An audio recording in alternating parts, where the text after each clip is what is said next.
नमस्कार, मी भीमराव कडाळे पाटील, BKP24 मराठीमध्ये आपलं सर्वांचं स्वागत। आज नवीन दिवस, नवीन विषय, नवीन दिवसाची नवीन अशी चर्चा।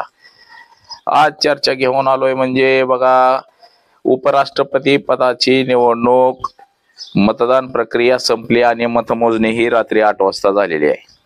परंतु या निवडणुकीमध्ये देशभर पुन्हा एकदा संकेत दिलेले आहेत की मोदी शहा यांच्या विरोधात जाण्याची सध्या तरी कोणाची ताकद नाही।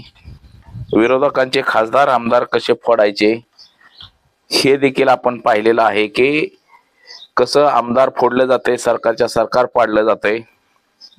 तशीच काहीशी परिस्थिती उपराष्ट्रपती पदाच्या निवडणुकीत देखील झालेली आहे। भारतीय जनता पक्षाचे जे उमेदवार होते राधाकृष्णम यांना साहजिकच 452 मतं पडली।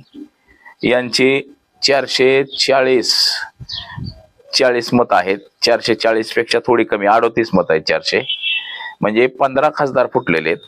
तर इंडिया आघाडी जी आहे, राहुल गांधी आणि त्यांची जी आघाडी आहे सक्षम आघाडी, या आघाडीची 15 मतं फुटलेली आहेत। तर हे 15 मतं कोणाची, तर ह्याच्यावरून आता तर्क वितर्क लढवलं जात आहेत। कोणाची मतं फुटली, कशी काय फुटली, याची आता चर्चा जोर धरू लागलेली आहे। तर त्याच्या विषयाची आज चर्चा घेऊन आलोय। तर चला, सर्वप्रथम आपण जर चॅनल सबस्क्राईब केला नसेल तर चॅनल सबस्क्राईब करावा ही सर्वांना विनंती, आणि चला चर्चेला सुरुवात करूया। बघा, महाराष्ट्रासह देशाचं जे राजकारण आहे लोकशाहीला फार घातक असं झालेलं आहे, मोठ्या प्रमाणामध्ये घातक झालेलं आहे। आमदार फोडाफोडी, खासदार फोडाफोडी, अख्खं सरकारच्या सरकार पाडापाडी, पक्षाच्या पक्ष विलीन, पोरं पळवणं, म्हणजे जे पक्षाचे अध्यक्ष पक्षाध्यक्ष त्यांची पोरं पळवायची, दुसऱ्या पक्षात न्यायची, म्हणजे जे आजवर कधीही अशा गोष्टी घडल्या नव्हत्या। याच्या अगोदर पक्षप्रवेश काही झाले होते, परंतु मोजकेच पक्षप्रवेश झाले होते। एवढं पण असं म्हणजे त्याच्यामध्ये की बाबा अख्खं पक्षाच्या पक्ष, खासदार फुटले, आमदार फुटले, पैसे वाटले, हे आतापर्यंत कधीही झालं नव्हतं। आता साहजिकच पाठीमागच्या काळामध्ये राहुल गांधी यांनी मत चोरीच्या विरोधात जे आंदोलन केलं होतं दिल्लीमध्ये, यावेळेस मात्र 300 खासदार रस्त्यावर आले होते। 300 खासदारांनी मिळून आंदोलन केलं। त्यात राज्यसभेचे आणि लोकसभेचे असे मिळून 300 खासदारांनी आंदोलन केलं होतं। त्यावेळेसच असं एकंदरीत वाटलं होतं की हे जे 10-15 जे खासदार आहेत उर्वरित इंडिया आघाडीचे, हे तळ्यात मळ्यात आहेत असं एकंदरीत वाटलं होतं। परंतु त्यावेळेची परिस्थिती वेगळी होती, आता परिस्थिती वेगळी झालेली आहे। आता परिस्थिती असं झालंय की उपराष्ट्रपती पदाची जी निवडणूक जाहीर झाली, यामध्ये इंडिया आघाडीने जी सुदर्शन रेड्डी यांना उमेदवारी दिली, तर भारतीय जनता पक्षाच्या आघाडीनं ही महाराष्ट्राचे जे राज्यपाल होते राधाकृष्णन यांना उमेदवारी देण्यात आली।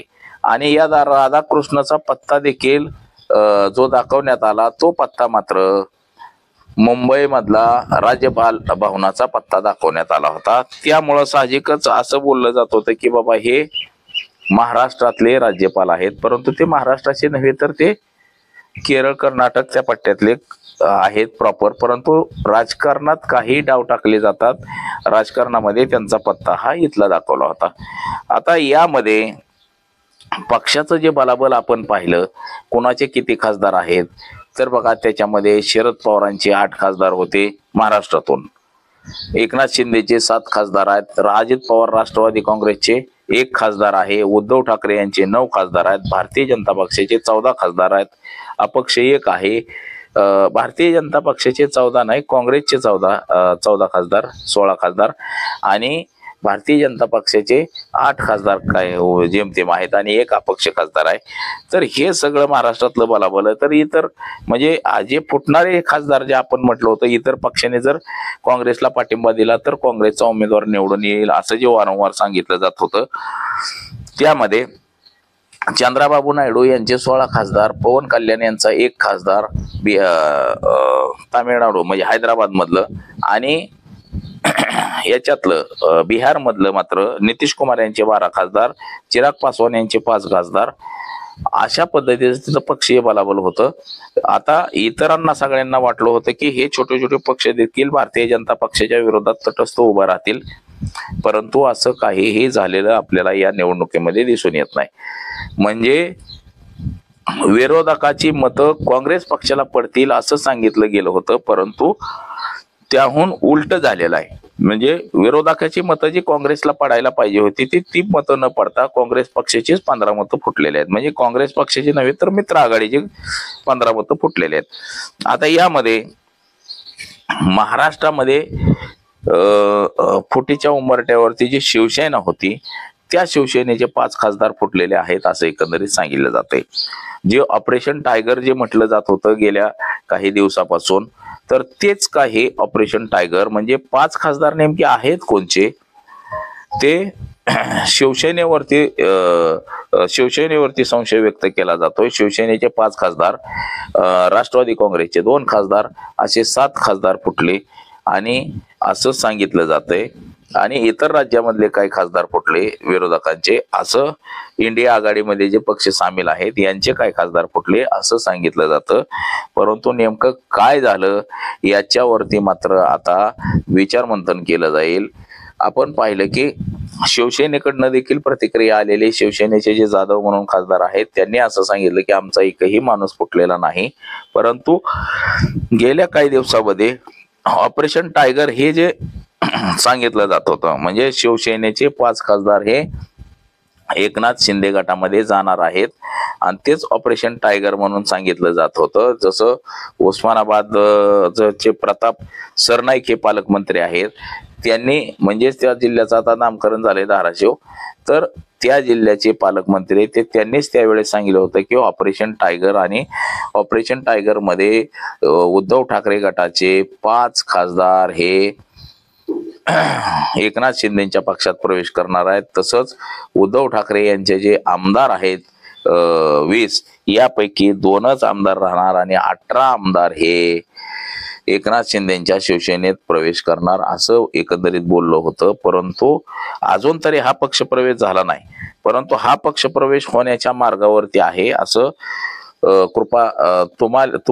तुमाले यांनी एकनाथ शिंदे गटाचे जे आहेत त्यांनी सांगितलेलं आहे. परंतु हे सगळं जरी असलं तरी पक्षाची फोडाफोड म्हणजे राजकारण हे नेमकं कोणत्या दिशेला चाललेलं आहे, याचा पक्ष फोडायचा त्याचा पक्ष फोडायचा, खासदार फोडायचे आमदार फोडायचे. वास्तविक पाहता उपराष्ट्रपती पदाची जी निवडणूक होती जगदीश धनखड यांनी जो तडकाफडकी राजीनामा दिला, या राजीनाम्यानंतर ही निवडणूक जाहीर झाली आणि भारतीय जनता पक्षाचं जे पक्षीय बलाबल आहे हे मात्र 400च्या वरती होतं. म्हणजे 440 पर्यंत भारतीय जनता पक्षाचे बहुमत होतं आणि हे बहुमत असताना इतर पक्षाची लोक फोडण्याची गरज काय, हा देखील सगळ्यात मोठा प्रश्न. म्हणजे देशातली लोकशाही ही लोकशाहीची गळचेपी करणारी या निवडणुका आहेत की काय असं एकंदरीत म्हटलं जातं. आता देशामध्ये वोट चोरीचा जो मुद्दा आहे तो हा मोठ्या प्रमाणामध्ये तापलेला आहे. राहुल गांधी यांनी बिहार पासून जी यात्रा सुरू केली म्हणजे बिहारमध्ये तर सगळीकडे पिंजून काढलेला आहे. आता त्यानंतर मात्र देशभरामध्ये वोट चोरीची यात्रा सुरू होईल आणि त्यामध्ये देखील आपण बघाल की वोट चोरीचा कसा नारा दिला जाईल आणि कसं काय केलं जाईल. आता उपराष्ट्रपती पदाची रात्रीच 8 वाजता मतमोजणी झाली आणि त्याचा निकाल देखील जाहीर झाला. बॅलेट पेपरवरती म्हणजे ते ह्याच्यावरती असं टिकमार्क करून त्याचं मतदान होतं आणि त्या मतदानाला मात्र बघा जगदीश धनखड म्हणजे 12 खासदार अनुपस्थित राहिलेले आहेत. म्हणजे 12 खासदार आलेले नाहीत. उर्वरित सगळ्या म्हणजे 768 खासदारांनी मतदानचा आपला हक्क बजावलेला आहे आणि त्यापैकी बघा 452 मतं ही पहिल्या पसंतीची राधाकृष्ण यांना मिळालेली आहेत आणि त्यांना रात्रीच विजय घोषित केलेले आहे. आणि 300 मतं ही सुदर्शन रेड्डी यांना मिळालेली आहेत. म्हणजेच याचा अर्थ असा आहे की त्या भागामधले म्हणजे जसं आपण आता तेलंगणा हैदराबाद ह्या स्टेटमध्ये जे जसं पवन कल्याण चंद्रशेखर राव त्याचबरोबर नितीश कुमार यांनी देखील मतदान केलेलं नाही. कोणाला? तर ह्या सुदर्शन रेड्डी यांना अजिबात, म्हणजे स्थानिक उमेदवार म्हणून देखील मतदान केलेलं नाही. जर मतदान दिलं असतं तर मात्र सुदर्शन रेड्डी यांच्या मताचा आकडा हा 350च्या पार गेला असता, असं एकंदरीत चित्र दिसतंय. आणि खासदार भारतीय जनता पक्षाला हे सुरुवातीलाच आपण म्हटलं होतं की भारतीय जनता पक्षाचं निवडून येण्याची ताकद होती, तेवढे त्यांचे खासदार निवडून येण्यापुरते होते. त्याच्यामुळं विरोधातला माणूस निवडून येणं कठीण आहे. परंतु ह्या निवडणुकीमधून एक तर दिसलं की एकंदरीत 300 खासदार हे इंडिया आघाडीमध्ये सहभागी आहेत, हे देखील यातून आपल्याला सूचकपणे दिसलेलं आहे. तर बघा, खासदार फुटणं, आमदार फुटणं, पक्षाच्या पक्ष फुटणं हे मात्र देशासाठी घातक आहे. आणि येणाऱ्या काळामध्ये लोकशाही टिकल का नाही हे देखील सांगता येणार नाही. अशा ज्या काही घटना आहेत ह्या देशाच्या हिताच्या नाहीत, देशासाठी घातक आहेत, हेच यातून आपल्याला सांगता येईल. तर आज एवढंच. कॅमेरामन अनिकेत सह मी भीमराव कडाळे पाटील,